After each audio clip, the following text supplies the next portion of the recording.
Hi అండి. ఈ రోజు మనం శ్రావణ మాసంలో పూజలు ఎందుకు చేయాలో తెలుసుకుందాం రండి. తెలుగు చాంద్రమానం ప్రకారం 5వ మాసం శ్రావణ మాసం. ఈ మాసానికి ఈ పేరు రావడానికి గల కారణం పౌర్ణమి రోజున చంద్రుడి శ్రవణ నక్షత్రంలో ఉండడమే కాదు, శ్రీ మహావిష్ణువు జన్మ నక్షత్రం కూడా శ్రవణం కావడం. ఈ మాసం దేవతలకు ఎంతో ప్రీతికరమైంది. లక్ష్మీదేవికి, ఈశ్వరుడికి, విష్ణుమూర్తికి అత్యంత ప్రీతిపాత్రమైనది మాసం ఇది. ప్రతిరోజు ఉదయం సాయంత్రం దీపారాధన చేస్తే అష్ట ఐశ్వర్యాలు, సౌభాగ్యం లభిస్తుందంటారు పెద్దలు. శ్రావణ మాసం అంటే శివుని ఆరాధనకు కూడా మాసం. సముద్ర మదన సమయంలో వెలువడిన హలాహలాన్ని, విషాన్ని లోక కళ్యాణం కోసం శివుడు సేవించిన కాలం కూడా ఇదే. శ్రవణ నక్షత్రం శ్రీ మహావిష్ణువుకు జన్మ నక్షత్రం కావడంతో ఈ మాసంలో విష్ణు పూజలు, సత్యనారాయణ స్వామి వ్రతాలు వంటివి విశేష ఫలితాన్ని ఇస్తాయి. ఈ మాసంలో శ్రీహరి నామస్మరణ, పూజ, ఉపవాసాలు చేయడం వలన శాంతి, సంపద, సంతానాభివృద్ధి కలుగుతుందని చెప్తారు. అందుకే శ్రావణ సోమవారాలు,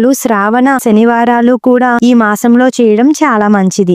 ఈ రోజుల్లో శివాభిషేకము, వ్రతాలు చేస్తే సర్వ పాపాల విమోచనం కలుగుతుందని చెప్తారు. ఈ మాసానికి వ్రతాల మాసము, సౌభాగ్య మాసము అని కూడా అంటారు. మహిళలు కుటుంబ శ్రేయస్సు కోసం నోములు, వ్రతాలు చేస్తారు. శుక్రవారాల్లో లక్ష్మీదేవిని, మంగళవారాలలో గౌరమ్మను పూజించడం ద్వారా కుటుంబం ధన ధాన్య సమృద్ధిగా ఉండేలా చేయవచ్చు. మీకు కూడా కుదిరితే వీలైనంత వరకు దైవనామస్మరణలో ఉంటూ నిష్ఠగా పూజ చేసుకోండి. శ్రీమాత్రే నమః. కన్ఫామ్ గా సబ్స్క్రైబ్ చేసుకోండి. Thank you.